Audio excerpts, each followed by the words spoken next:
क्या आपने बॉलीवुड के ट्रेजेडी किंग महान कलाकार दिलीप कुमार की दूसरी बीबी को बातें करते मुस्कुराते शर्माते देखा है?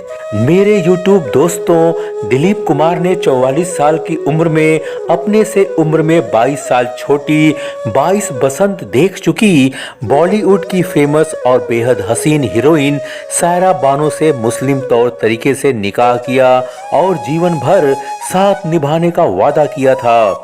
लेकिन जब शादी के 16 साल बाद भी सायरा बानो मां नहीं बन सकी और दिलीप कुमार बाप नहीं बन पाए, तो अपनी शादी के 16 साल बाद 60 साल के दिलीप कुमार ने सायरा बानो को बताए बिना गुपचुप तरीके से एक हैदराबादी महिला जो तलाकशुदा और 3 बच्चों 2 बेटा 1 बेटी की मां थी और जिसका नाम था आसमा रहमान, घरेलू नाम सीमा, से 30 मई 1981 को बंगलोर के एक होटल वेस्ट एंड होटल के एक कमरे में गुपचुप तरीके से निकाह कर लिया।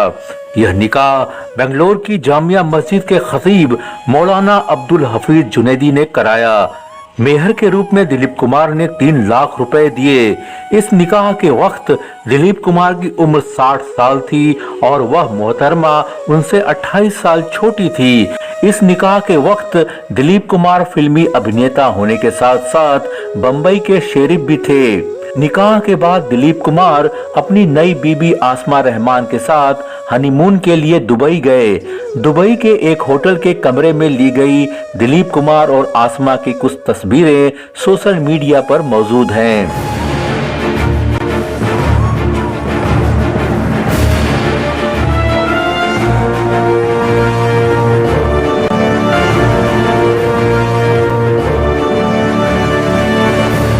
इस वीडियो में आपको दिखाएंगे दिलीप कुमार की दूसरी बीबी यानी सायरा बानो की सौतन को बातें करते हुए, मुस्कुराते हुए, शर्माते हुए।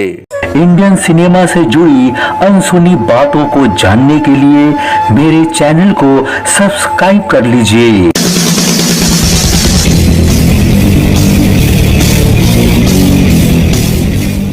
आप सभी देखने वालों को सलाम।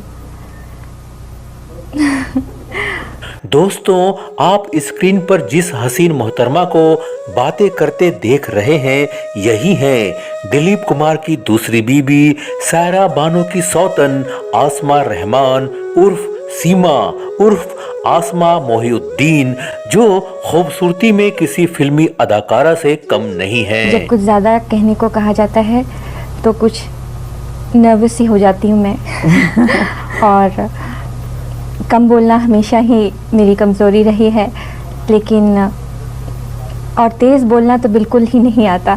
हनीमून के बाद दिलीप कुमार ने आसमा को बंबई में अपने पाली हिल वाले बंगले पर अपने परिवार वालों बहनों के साथ रखा। इस तरह दिलीप कुमार एक साथ 2 बीबियों को संभाल रहे थे।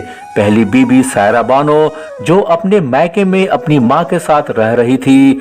दूसरी बीबी आसमा रहमान जो दिलीप कुमार के घर अपने ससुराल में रह रही थी। दिलीप कुमार की दूसरी शादी की खबर जब आग की तरह चारों ओर फैल गई तो उनकी शानदार और बेदाग इमेज खराब होने लगी। दिलीप कुमार अपनी शादी की खबर को झूठा बताने लगे, दूसरी शादी से इनकार करने लगे। दिलीप कुमार के परिवार वाले, खासकर उनकी बहनें चाहती थीं कि दिलीप कुमार और आसमा रहमान का निकाह बरकरार रहे। इसके लिए उन लोगों ने दिल्ली से निकलने वाली फिल्मी मैगजीन सुपर की असिस्टेंट एडिटर अमीना सईद को दिलीप कुमार और आसमा रहमान के हनीमून की कुछ तस्वीरें दी और कहा, छाप दो। मेरा ताल्लुक और मेरी दोस्ती उन लोगों से हो गई जो चाहते थे, वो ग्रुप था जो चाहते थे कि अस्मा और दिलीप की शादी बरकरार रहे, वो टूटे नहीं। उन्होंने मुझे अपने घर बुलाया, उन्होंने एक एल्बम खोली मेरे सामने और उस एल्बम में कोई 50-60 फोटोग्राफ्स थे दिलीप और अस्मा के हनीमून के दुबई में। और उन्होंने कहा कि इसमें से तुम जितने चाहे ले लो और अखबार अपने मैगजीन में छापो। अमीना सईद जो दिलीप कुमार के परिवार वालों की परिचित थी, जब दिलीप कुमार के बंगले पर गईं तो उन्होंने वहां आसमा रहमान को भी देखा था। दोस्तों, दिल्ली से निकलने वाली उस जमाने की फेमस फिल्मी मैगजीन शमा के एडिटर इदरिस देहलवी ने दिलीप कुमार और आसमा रहमान के निकाह की पूरी तफ्तीश की और अपनी मैगजीन शमा का एक स्पेशल एडिशन निकाला और इस निकाह की पूरी कहानी फोटो सहित छाप दी। जो स्टोरी रिलीज होती थी वो जेन्युइन होती थी, कोई मसाले नहीं होते थे, वो प्रॉपर। मुझे याद है कि एक दिलीप कुमार का एक एपिसोड आया था, उसमें उन्होंने कोई अस्मा कोई नाम की लड़की से निकाह कर लिया था, वो हमने न्यूज़ रिलीज करी, उसमें छापी। और जो जबकि वो दिलीप कुमार ने डिनाई किया कि नहीं मेरी कोई शादी नहीं की, तो उसमें बड़ा उन्होंने हम पे शायद मुकदमा भी किया था इसका, बट हमने सारे उनको प्रूफ दिए कि भाई ये निकाहनामा है, और उसके बाद उन्होंने फिर उसको कबूल किया था कि हाँ मैंने शादी करी। दिलीप कुमार के बंगले पर चोरी छिपे रह रही आसमा रहमान इस उम्मीद में थीं कि जब हालात ठीक हो जाएंगे तो उनका शौहर उनका हो जाएगा। लेकिन कुछ ऐसा हुआ कि दिलीप कुमार को लगा कि उनके साथ धोखा हो रहा है। उनकी आंखें खुल गईं, उन्हें अपनी गलती का एहसास हो गया। हाँ, इस बात का दुख जरूर है कि तुम्हारे ख्यालात कितने गलत और कितने घटिया हैं। क्या अपनी तमन्ना थी, क्या सामने आया है। जनवरी 1983 में यह खबर आई कि दिलीप कुमार ने अपनी दूसरी बीबी आसमा रहमान को तलाक दे दिया है। इस तरह दिलीप कुमार और आसमा रहमान की शादी महज 2 साल ही चली। दिल ने जिसे पाया था आँखों ने गंवाया है। दोस्तों, खूबसूरती में किसी फिल्मी हीरोइन से कम नहीं आसमा रहमान ने अपने काबिल पति और 3 बच्चों को छोड़कर अपना बसा बसाया घर परिवार उजाड़कर पहले से ही शादीशुदा दिलीप कुमार से दूसरी शादी क्यों की, इसका पूरा सच केवल आसमा रहमान ही बता सकती हैं, दूसरा कोई नहीं। दिलीप कुमार से तलाक के बाद आसमा के बारे में तरह तरह की बातें होने लगी। मीडिया उनके पीछे हाथ धोकर पड़ गई। अपनी दूसरी शादी की नाकामी से बुरी तरह टूटी आसमा ने भारत छोड़ने का मन बना लिया।